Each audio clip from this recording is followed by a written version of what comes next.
time for the next book discussion.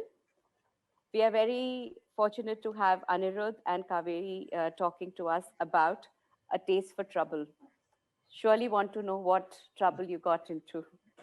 Um, Aniruddha Bahal is a journalist who has worked for India Today, Financial Express, Outlook, Down to Earth, to name a few.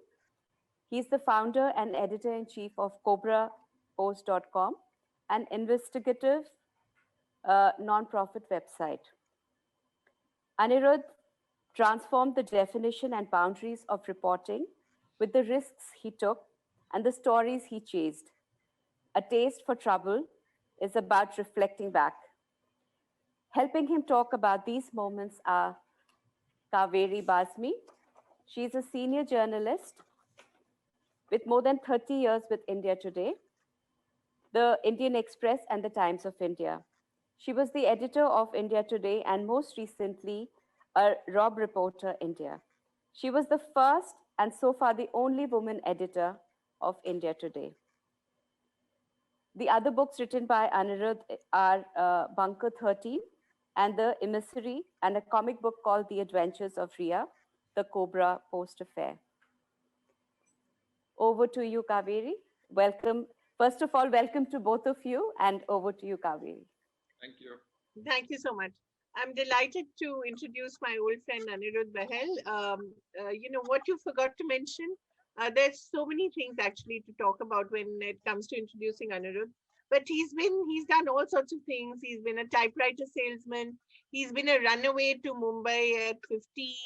He's been a rebel all his life. He's also won a Bad Sex and Fiction Award, which to me is quite an exciting thing to do, and to be presented it by Sting. But aside from that, he's on a serious note, he really is one of India's finest journalists, and he's broken a lot of stories, and he's taken a lot of personal at a lot of personal cost, not just the cricket match fixing story, but of course the Operation West End, as everyone knows, where the BJP president at that point was caught accepting a bribe. And as he says, it was really the pilot project of the right-wing vendetta regime, which we now see. And we'll talk about that and a lot more. Aniruddha, welcome. A Taste for Trouble.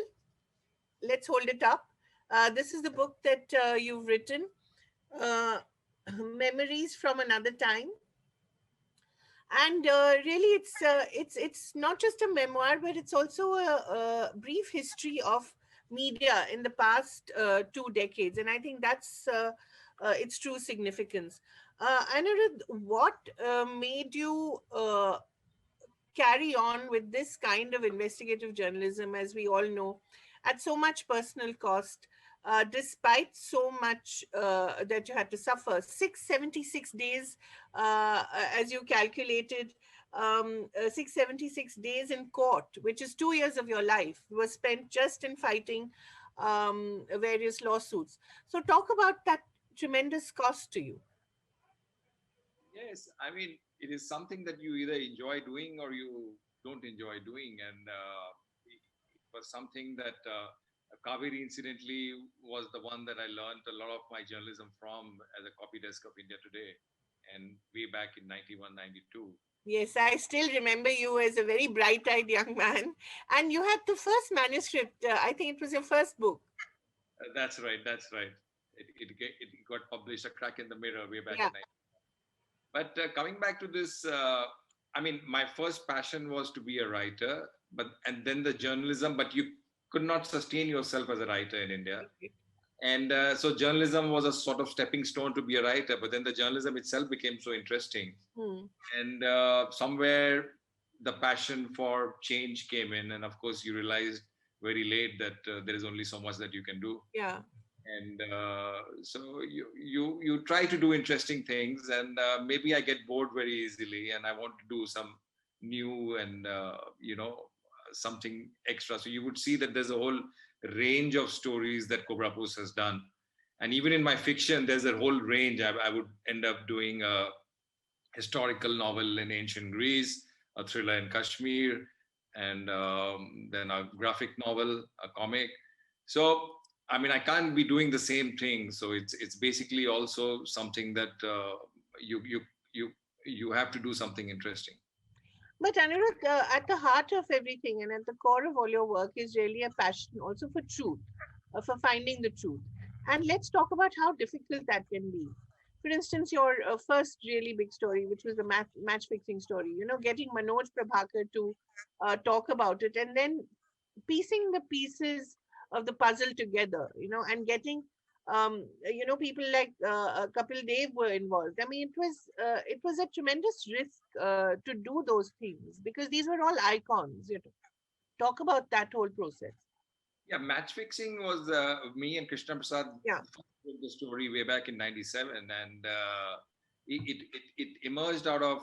I mean, I'd gone to cover cricket, the one day series, India South Africa one day series in '97 in February, I think, in South Africa, and then there, spending time there got me into this match fixing thing. I mean, I observed a lot of things because we were, as you remember, Kaveri, we were in a weekly cycle. India today, yeah, at the point, I don't think had turned into a weekly. It right. was nightly, and Outlook was a weekly, and we. A weekly cycle gave me the luxury of a weekly byline, Yeah, whereas the newspaper reporters all had, the whole heavens on their head every day, and they also had this the daily beat reporters also had this sort of concern at the back of their minds that they can't burn their bridges yeah, like to access, and I had no such concern because the magazine format and other things allowed you a sort of flexibility that even if certain people didn't speak to you, you could perhaps still carry it around while talking to others, and that and the luxury of a weekly byline made me explore a lot of those stories that but then again, even as a daily reporter you could have done that. It is just that those organizations weren't asking their reporters to push the boundaries. but access journalism has been the bane of journalism in the past 30 years, and that really is something that you've managed to show that even without access you can do tremendous stories. Talk about how you broke the Bangaru Lakshman story, because that's like reads like a like a thriller. You see, the whole thing about defense deals in India, I mean, it's a tragic state of affairs. I mean, we keep talking, and every couple of years, some defense deal comes in and creates a whole ruckus. We still haven't sorted out our defense procurement procedures. They are all sad and comic, so to speak. And defense is always a area. I mean, the person doesn't get the contract, rats on the other, Yeah, and there's always a flouting of procedures. And if there's a flouting of procedures, there's always a red herring. Why were procedures flouted for this particular product? And so we wanted to get into this, and we got in, and then of course we never knew that the story would grow so much in incremental value that it would lead up to the defense minister's house, J.R. Jaitley, the then president of Samta Party, of course Bangaru Lakshman, the president of the BJP, and many others, officers and middlemen and other politicians, etc. So it grew. So people think that we, from starting up, we knew what the story would right, be. right. That was a very erroneous assumption. We just didn't know where the story would go. And we just went daily, it grew in value, and weeks it grew. Initially, there was nothing absolutely. It was just a, and people also have this misconception that we sort of targeted certain people. No, Right. absolutely not. We were going where the middlemen were leading us. I mean, incidentally, to people who don't know, the Operation West End, which Kaveree is talking about, is the Tehelka's investigation into defense corruption, defense procurement procedures, where we pretended to be defense manufacturers and peddled a product called the handheld thermo binoculars, thermal binoculars, and which was apparently generation 5, etc. And we nearly, I mean, put it through the procurement system of the Indian Army. And of course, we couldn't finally get a product to really put in because we couldn't really find a product. But that was the story, which we then taped at every step of the way. And of course, the aftermath of the story was more pertinent than perhaps the story itself. And talk about that. You've talked about the personal cost, but delve a little deeper into it, because people need to understand how when you speak truth to power, when power unleashes itself on you, you can really suffer. Yes, people don't understand. I mean, these days, tragically, I mean, perhaps not so much in institutionalized West, though that is even changing now. In India, you really have to worry about the aftermath of a story. And it is not so simple anymore. You really have to see basically how it will play out, how the courts are going to take it, how the media is going to, how your own colleagues may perhaps diss on the story. You know, it's and in an era where a lot of mainstream media has become megaphones for Yeah. those in power. It is really, really difficult to go out and break a story. I mean, earlier you also had the confidence that the judiciary would perhaps would be neutral and be on your side. I mean, fingers crossed. The judiciary has always been good to Cobra Post and us and giving us really, really very brave orders. But now perhaps that confidence is not there with the majority of journalists that the judiciary would have their back if you do a great investigative story. And it takes a big personal toll on the journalists. I mean, they have to go to courts, and not all of them have infrastructure. Not all of them, the establishment supports the journalists. I mean, they always sort of don't want this trouble. It's very rare media platforms that really own up to stories, own up to journalists, and take their problems as their own.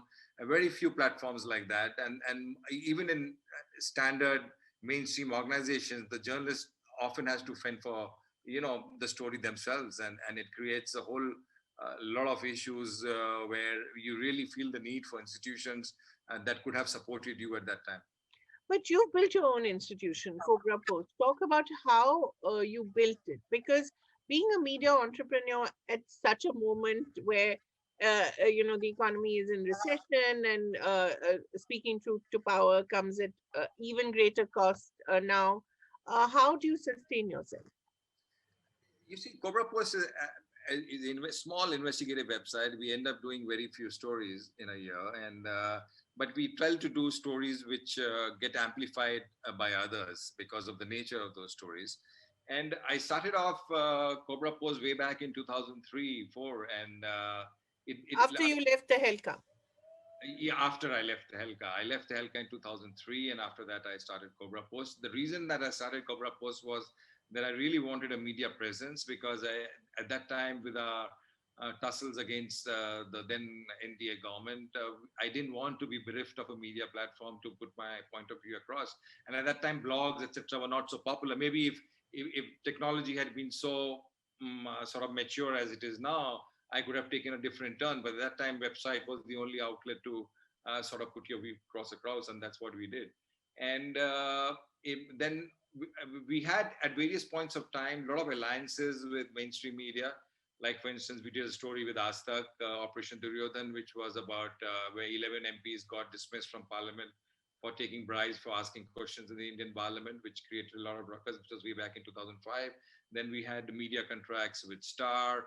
We had media contracts with CNN, IBN, and then later on we had a lot of sporadic media contracts, and even with Times Now, etc. But around 2013, I realized that you can't really pursue investigative journalism in a commercial basis. Hmm. And there's a reason for that. I mean, if you look at North America, there are nearly 200 to 300 non-profits in North America alone, from, say, Mother Jones to Center for Public Integrity. And they are all largely foundation based and university based. And in India, perhaps we were the first to be a non-profit. And and then later on, India's Pen came and The Wire came. So we basically were the first to start an investigative non-profit, because I realized early on that you cannot really sustain investigative journalism in India in a commercial way. But that's not easy as well, isn't it? There are always lots of questions about where your funding is from. The government, anyway, doesn't like you very much, as we know, Anirudh. So there's extra scrutiny. So how do you handle that? Well, very early on, I took a call that I would take no foreign money, and if the money is Okay, Indian, they can't really do anything. right. So, I mean, I don't want to. None of us want to get into trouble with the kind of amnesty and Yeah, others got into, and because of foreign funding. I mean, right. then it's very easy to label you whatever they want to label you, and Yeah, so anti-national for starters. yeah, exactly. And so you don't want to give them that opportunity. And we have grown very organically with small donations, and sometimes big, maybe 5 lakhs, 6 lakhs. 10,000, 500, those kind of donations. And people have given. It's not, it's enough for a small thing. I mean, we would also like to grow, but then there's only so much that we can do. We need sort of a lot of, seed funding and establishment funding. But the in India, charity, corporate charity has not really grown beyond temples and hospitals, Yeah. to be frank. And there's a lot of concern also that if we fund non-profits like this, then what about our skeletons in our own cupboard, that they will come after them? And in fact, a lot of them have told me that. And with that being the concern, their philanthropy has to grow, because I keep telling them that the prosperity that you depends on rule of law, and if rule of law is not there, you get no prosperity. Absolutely. And in fact, Aniruddha, this is a very important point that you're making. Everyone talks about government censorship and the self-censorship that journalists are practicing currently. But nobody talks enough about corporate censorship. And that's a different kind of censorship. That sort of prevents you from actually finding, ways and means to finance investigations like this, because these are not cheap. Yeah, I mean, from our own experience, I could give you an example of in 2013, we did a story, Operation Red Spider, which is mentioned in the book, which was about nearly more than 30 odd banks, Indian banks, I mean, the marquee banks, nationalized, as well as, HDFC, Axis, ICI, you name it, they were there, State Bank of India, etc. About the money laundering practices that they were indulging in, that they were basically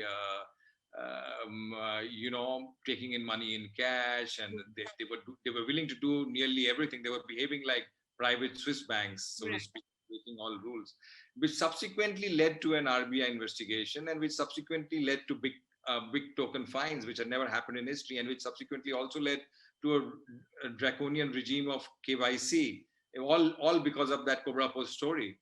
And it's at that time, no mainstream media did carry it, but superficially. And the reason for that was that all their primetime shows of a lot of them were sponsored by these very banks. Yeah.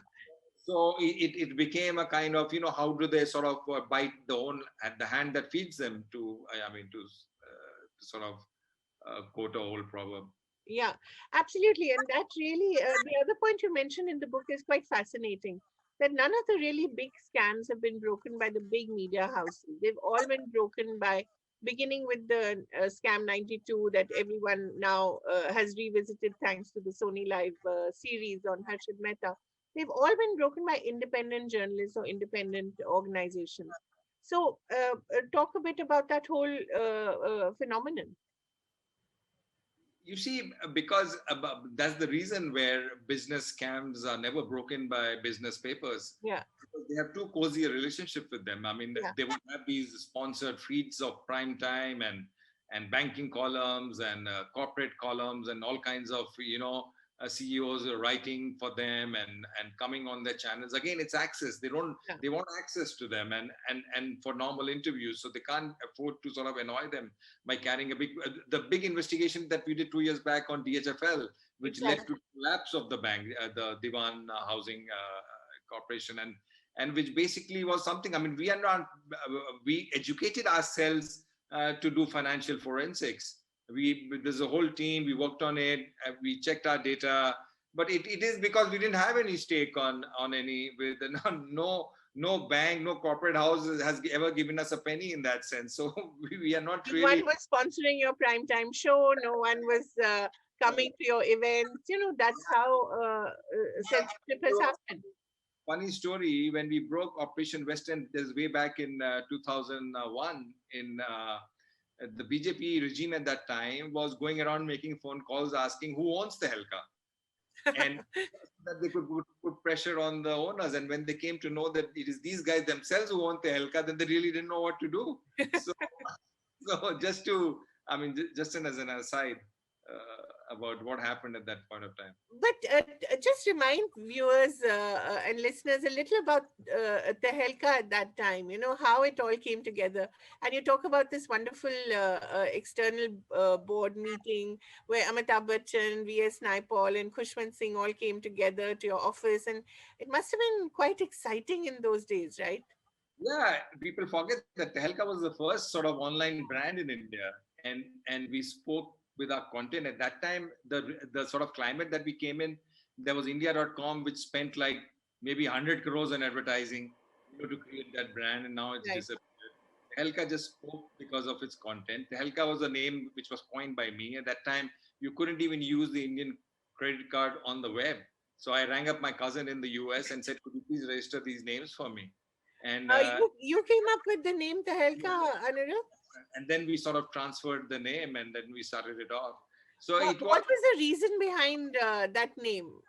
you see, Tehelka is a very sort of colloquial and a very Ah, sort of South Indian word. And Tehelka Mach Gaya. that's right, Tehelka Machadi. It's in the lexicon. Right. And then we had to do the spelling of Tehelka was Tehelka. So we had to register at that point of time Teha as well, and Ta. So all possible spelling, so that we couldn't sort of go wrong, and somebody didn't come and occupy another similar spelling. And who all were part of it? Talk about Yeah, that. at that time, it was basically Tarun and me and Minty, which started off Tehelka. And then at that time, Ambit Ventures came in and gave us a valuation of $8 million based on our project and what we said that we would do. But we didn't ultimately go to Ambit. We went to a friend of ours, Shankar Sharma, and of First Global. And that is how whole Tehelka came in at that time. And it was quite experience at that time, coming up with, at that time, net wasn't what it is now. Yeah. There wasn't YouTube, there wasn't Facebook, nothing. You couldn't promote your stories. It was just the website. People used to go to original URLs to check out a story. Right. Yeah, you couldn't share them on the social media. That's right. So Google algorithm wasn't there as powerful as it is now. Right. So, really, Anirudh, what has changed for the better and what has changed for the worse in journalism in the 20 years or so that you have been part of You see, if you look at it, if I focus on tech, it? Yeah. then it has given an opportunity for small players Right. to have a presence, to put across videos. The tech is there. It's not costly. You don't really have, it doesn't cost you anything. You have the tools to promote your stories through social media, which wasn't there earlier. And in that sense, it is a big plus. But if you look at the downsides of it, the downsides of it is that there is no editorial filter left anymore. There is no sort of premium to the fact that there might be a quality desk in that organization, sort of putting across news which has been checked, or copy which has been edited and rewritten, like the way that we all grew up with India Yeah. Today. That Right. whole thing has gone out of the window. And in that sense, so tech has made certain things easier, but it has also created a lot of mess. I mean, with mm, the way that you see mainstream media is going, and I mean, I wouldn't say fake news. I mean, in the sense of it's deliberate misrepresentation. Yeah. So fake news, a deliberate misrepresentation is very different from fake news. It's where people are deliberately pushing a certain viewpoint, which they know is fake, which is there to aid a particular government or a particular political party, which is what a lot of them are doing, which is what is very Which, sad. yeah, and I think we've just seen the WhatsApp leaks yesterday, and it just sort of proves the point. Anirudh, you've also made the point that you've seen ugly India in the making. Dwell on that idea. You see, it wasn't. You see, earlier, if you look at media, you would know the particular inclinations of owners and editors, but they never crossed a red line to sort of actively communalize the situation. They never crossed a red line to actively sort of peg plug a political party or a politician, or to paint a particular community in a very heinous and sinister way. And this kind of license started maybe half a dozen years back, and this kind of that the very media that we all grew up in should be we saw them change. Earlier, you know, if you remember, there was a phase in 2006, 2007, where we used to criticize the Hindi channels, that Yeah. they were going to carry superstition, they carried a lot All of those snake oil kind of stories. etc. And if you look back to that period, you would say, give me that period back, just remove this period. You know, and then the English channel started it 2-3 years. I mean, we thought that that was just a problem of the Hindi channels, television channels, but now it's the English channels also, you know, which over the last 4-5 years have just become megaphones, and they started this whole thing of communalizing communities and situations and actively sort of becoming players to aid particular political formations. Anirudh, I I'm think we're running out of time. yeah, So one I'm last going to question. have to. Yeah, just Sure, one go last ahead. question to Sure. Anirudh. Anirudh, you know, when young people ask you, you know, we want to be journalists, what is the advice that you give them? Don't come to it for the glamour, because I meet a lot of, I used to meet a lot of youngsters in the past few years who want to be television anchors because they think that's a fast route to fame. I said, no, it's there's no glamour in journalism. If you want to do the hard work and get your, you know, the who's and what's and where's and that kind of, you know, stories right, there is a possibility of a profession, of a career here. And but right now I can't even give them a prize, seeing what is happening, because there's a lot of middle level journalists out there who just feel totally left out, and nobody is sort of chasing their stories. Right. Thank you very much, Aniruddha Bahal, for speaking to us. You know, please do read A Taste for Trouble, Memories from Another Time. I think it will tell you a lot about Indian media in the past 20 years and also India. Thank you so much, Aniruddha. Thank you, Thank you Kaveree. so much, Kaveri. Thank you so much, Anirudh. My colleague Anil Bhargav, sorry, he'll say a few words and Sure. say thank you to you as well. Thank you. Thank you, Anirudh, for taking us through the challenges of investigative reporting and writing thereof. It's indeed a pleasure to learn all about it, and you're doing a tough job. Thank you, Kaveree, for investigating the investigator. Thank you. And I take this opportunity in these changed times for a small token of our love and respect for you guys. I can promise you this will reach you physically very soon. Thank you very much. Thank you. Thank you very much.